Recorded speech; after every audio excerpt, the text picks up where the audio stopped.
उसमें भी वैसे ही 4 कपड़े आज वैसे ही पहनता हूं, न उसमें तकलीफ महसूस करता था, आज महसूस करता हूं।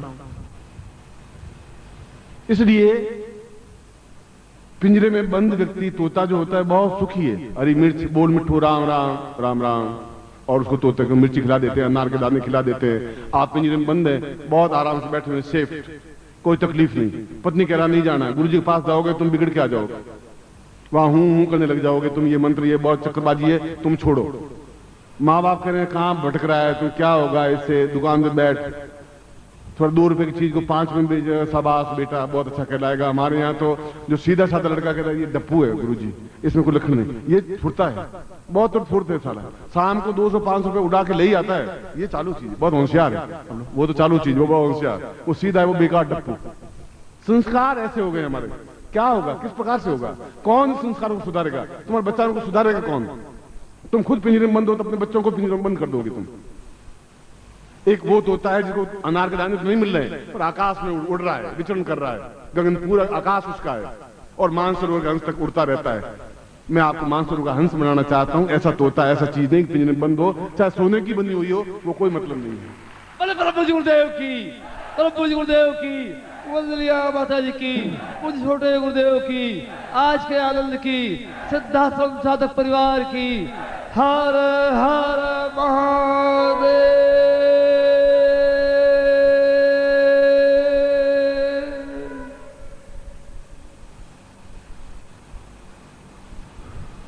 हो सकता है आप में कुछ कमियां हो, पर मैं सोचता हूं कि जिनको आप कमियां कहते हैं, मैं तो उनको आपकी विशेषता कहता हूं। ये आपकी विशेषता है। चंद्रशेखर बहुत अच्छा खिलाड़ी था, और उसका लकवा हाथ का लकवा हो गया था, और लकवा हो गया तो गेंद जो है वो फेंक नहीं पा रहा था पूरी, मगर वो गेंद लकवा हाथ ऐसा हुआ कि वो इस तरीके से फेंकता था कि उसको गुगली कहते थे, और गुगली सम्राट कहलाया, और उसने बहुत अद्वितीय सफलता प्राप्त की। वो असफलता व न्यूनता भी उसकी जिंदगी की सफलता बन गई। ये तुम्हारी असफलता नहीं है, तुम्हारे पास धन की कमी है तो तुम तृष्णा में हो कि हाय धन, तुम्हें हाय करने धन प्राप्त नहीं हो पाएगा। नहीं तो इस साल तक तो तुम सब करोड़ बिरला होते ही होते सब, और अब तुम बिरला बन नहीं सकते, होते तब तक हो जाते। अब तुम व्यापार लोहे के कारखाने खोल नहीं सकते, और खोले हुए वो हमसे भी ज्यादा दुखी हैं। इसलिए ये आपकी न्यूनता नहीं है, आपको आकाश में उड़ने की क्रिया सिखाई नहीं गई। मस्ती क्या होती है, आनंद क्या होता है, जीवन की चेतना क्या होती है। वेद व्यास कह रहे हैं कि जिस समय सदगुरु के चरणों में पहली बार जो सिर रख देता है समर्पण भाव से, सिर रखते ही वह 84 लाख योनियां अपने आप में सिमट करके केवल 4 योनियों में सिमट जाती है। फिर 4 योनियां ही बाकी रहती है, बाकी योनियां अपने आप में समाप्त हो जाती हैं। ये वेद व्यास का कथन है। और सदगुरु है, उनको आप बाध्य नहीं कर सकते कि नहीं आप ऐसा करें, उनकी मौज है। दे दिया तो खजाना लुटा दिया, नहीं दिया तो नहीं दिया। आप बहुत खुद पारखी है, एक एक को बिल्कुल आपका सारा गणित हिसाब साथ में रखता है। आप होठों से बोल रहे हैं, परंतु नारायण आत्मा से बोल रहे हैं, या मजबूरी से पिंजरे में बंद बैठे हैं, या आकाश में विचरण कर रहे हैं, क्या कर रहे हैं आप? और कब तक बंद रहेंगे? कब तक बिल्ली से डर के अंदर बैठे रहेंगे? कब तक वो पैर में पेंजिनिया बना करके अंदर नाचते रहेंगे उस पिंजरे में? कब तक ऐसा होता रहेगा? एक क्षण ऐसा आना चाहिए पिंजरे से बाहर निकलें, नहीं तो ये पंख टूट करके समाप्त हो जाएंगे, तुम्हारे में हिम्मत साहस खत्म हो जाएगी। सबसे नीचे से नीचे भीख मांगना है, मैं आपके साथ भीख मांग लूंगा, आपके साथ में क्या गणित है, क्या गड़बड़ क्या है? पत्नी को रोटी खिला देंगे, बच्चों को खिला देंगे, चिंता करने की कहां जरूरत है? तनाव किस बात का है? तुम उस तनाव में मर रहे हो, और मैं तुम्हें कह रहा हूं तुम फ्री होने की जरूरत है। क्योंकि तुम्हारे साथ में जब तुम्हारी जिंदगी का एक बागडोर हाथ में लिए तो तुम्हारा नुकसान, निर्धन गरीब तुम रह ही नहीं सकते, संभव नहीं है। तुम एक्सपेरिमेंट करके देख तो लो एक बार। परसों मैंने कहा कि 50 लोग निकले, योग निकले, नाम लिखा है, मेरे साथ साल भर रहे। एक लड़के में हिम्मत नहीं पड़ी, क्योंकि माँ क्या कहेगी, बाप क्या कहेगा, पत्नी रोएगी, ये होगा, उसके आंखें आंसू कैसे देख सकेंगे? उनके आंखें आंसू तो केवल नकली ढोंग। भर्तृहरि की पत्नी का नाम मेनका था, पिंगला। गुरु ने कहा कि तुम सदगुरु के पास चला जा, और जीवन का राजा बनने से कुछ नहीं होगा, ये तो आज धन है, कल चला जाएगा, और तुम केवल तुम्हारे चिंतन में बनियागिरी के अलावा कुछ, सही अर्थों में तुम ब्राह्मण, क्षत्रिय, शूद्र तो मैं नहीं कह सकता, पर आप वर्णित तो हैं, बनिए तो हैं, हर एक। ये 10 रुपए खर्च करने गुरु जी को चढ़ाए, 5 रुपए चढ़ा दो, चलो 10 रुपए का चढ़ाए, 2 रुपए बहुत, अपन को कौन गुरु देख थोड़ी रहे। ये प्रयोग, चलिए घर में जाकर के जो ये गणित करता रहेगा वो शमशान में और ही जाएगा, और कोई रास्ता है ही नहीं। परीक्षित भी यही करा था, वो भर्तृहरि भी यही करा था। उसके मंत्री ने कहा कि महाराज ये गलत है। उसने गलत क्या है, मेरी पत्नी इतनी सुंदर है, एक एक क्षण मेरे बिना रह नहीं सकती। अगर मैं राज भवन से अगर मैं जाता हूं सभा में और एक आधा घंटा लेट हो जाऊं तो रोने झरने लग जाती है। उसने कहा कि ठीक, आप ऐसा करें कि मैं एक योगी से आपको मिला देता हूं, आप उनसे मिल लीजिए, आपको तथ्य ज्ञान हो जाएगा। योगी ने उसको कहा कि श्वास को कैसे रोका जाता है, हृदय की धड़कन को कैसा रोका जाता है, योग के माध्यम से, नियमों के माध्यम से, और ऐसा लगता है कि शरीर ठंडा हो गया, खून बह नहीं रहा हो, नाड़ी चल नहीं रही हो, हृदय धड़क नहीं रहा। योगासन के माध्यम से संभव है। इसको शवासन कहते हैं, मुर्दे की तरह। वो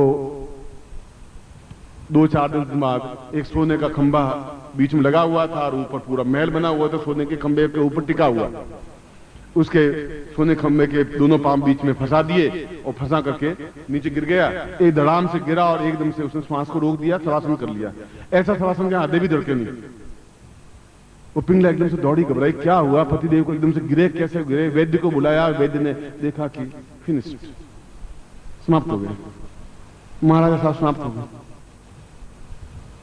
अब लोगों ने कहा कि जल्दी से जल्दी, क्योंकि मुर्दे को घर में ज्यादा रखना नहीं चाहिए, बस खत्म, मुर्दा हुआ जो उसको रोको, हटाओ, इसको जलाओ जल्दी से जल्दी। बेटों ने कहा हटाओ, फुर्ती करो, युवराज गद्दी पर।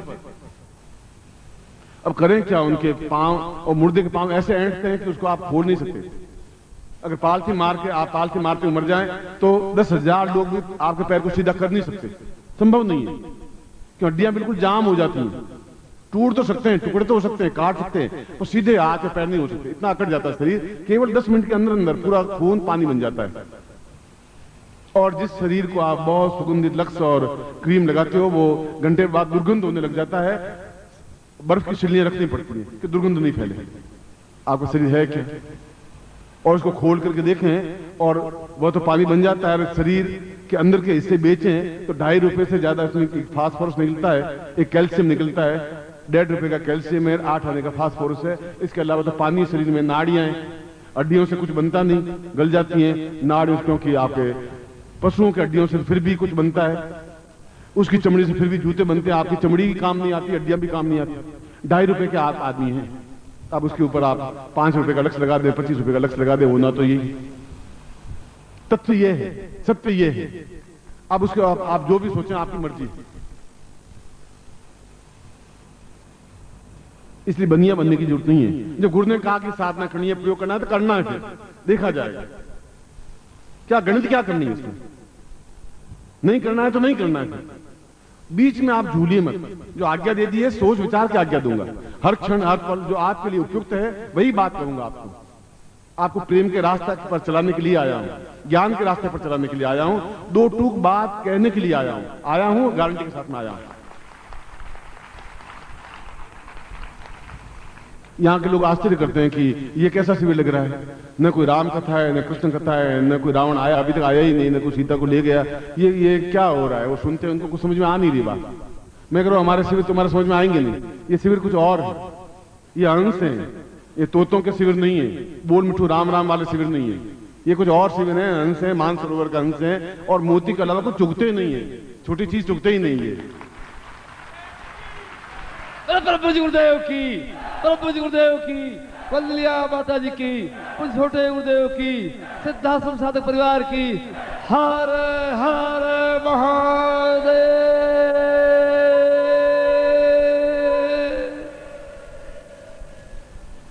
कुछ लोग आए होटल में, आज कल भी मिले थे।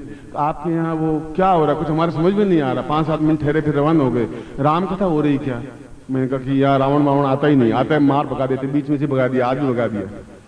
आया था एक रावण, उसको 2-4 जूते मारे, रवाना कर दिया उसको। मैं कहा हमारे यहाँ तो कोई रावण आता ही नहीं, न सीता का हरण होता है और न होने दूंगा, बैठा हूं बस, न हरण होने दूंगा, न गड़बड़ होने दूंगा। नहीं तो क्या श्रीमद् भागवत कथा होती है? मैं वो भी नहीं होती। तो फिर आपके यहाँ होता क्या है? काय के लिए लोग इकट्ठे हुए, इतने भीड़, आप तालियां बजाते हैं, आप क्या बोलते? हमारे को समझ में नहीं आ रहा है। मैं क्या ये हंसों की कथा है, ये कौओं की कथा है नहीं, इसलिए समझ में आपके आएगी नहीं। हंस बैठे हुए हैं। अब उन कौओं को तो कम से कम 10,000 बार पानी से धोएंगे, शायद हंस बन जाए। वो 10,000 साल तो बहुत टाइम लगेंगे। वो तो हंसों की जमात है। और के हंसा नंगर लगे, के हंसा मोती, या तो भूखे मरेंगे या खाएंगे तो मोती ही खाएंगे। इसलिए वो मोती चुग रहे हैं, आराम से बैठे हुए हैं। आप मैं की चिंता मत करिए, नहीं समझ में आएगा आपको, नहीं आएगा, मैं क्या करूं?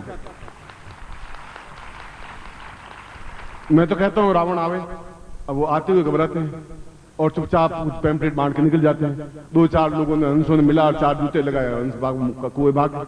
अब मैं उसमें क्या कर सकता हूं? करेंगे वो करेंगे।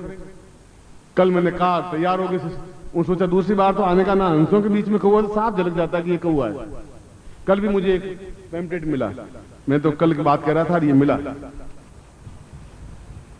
ये पढ़ो पैम्पलेट, आप पढ़ लें। एक और नए गुरु पैदा हुए हैं शिमला में, जिन्होंने पैम्पलेट छाप के और छापा बेचा है, मतलब भेजा है। बस की सर्विस सुविधा फ्री उपलब्ध, कोई टिकट नहीं मिलेगा और आप आइए, भोजन फ्री।